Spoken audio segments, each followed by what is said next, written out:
Dr. Martin started as a working class boot and became a global symbol of rebellion, worn by punks, rockers, and subcultures across decades. But today, it's publicly traded brand scaled through private equity backed expansion, international store rollouts, and hype driven drops. In this episode of When Growth Goes Too Far, we explore how Dr. Martens achieved financial success under Permia and through its IPO, but also how scaling a subcultural icon can create tension between the cultural authenticity and commercial performance.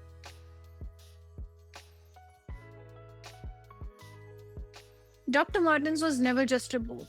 It stood for rebellion, authenticity, and counterculture, symbol worn by punks, rockers, artists, and outsiders. But today, it is also a billion-pound global business. In this episode, we explore as to how Dr. Martens scaled up under private equity and IPO pressures and what the growth has caused in terms of brand identity. Let's start with the origins of a subculture icon. Originally a German orthopedic shoe design, the boot was licensed by a British company in 1960s and quickly became a working class staple. But in the decades that followed, Dr. Martens was adopted by subcultures, skinheads, punks, grunge kids, and British pop icons. The brand became a badge of defiance, utilitarian, durable, and politically loaded.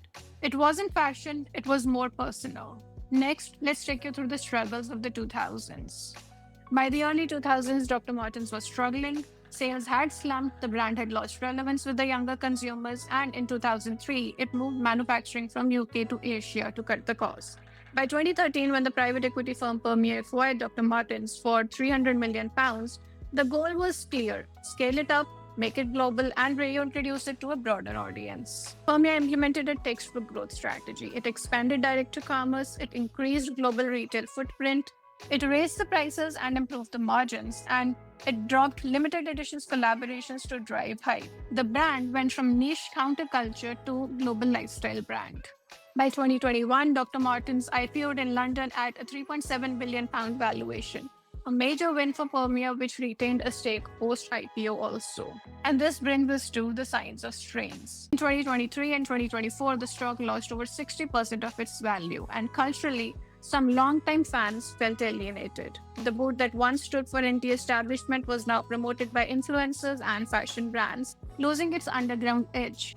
And this brings us to where Dr. Martens stands today. Today, Dr. Martens is a successful public company, profitable, recognized globally, and expanding in Asia. It's no longer a subculture icon, it is more of a lifestyle brand with heritage roots. The product does remain relevant, but the question is for how long and to whom?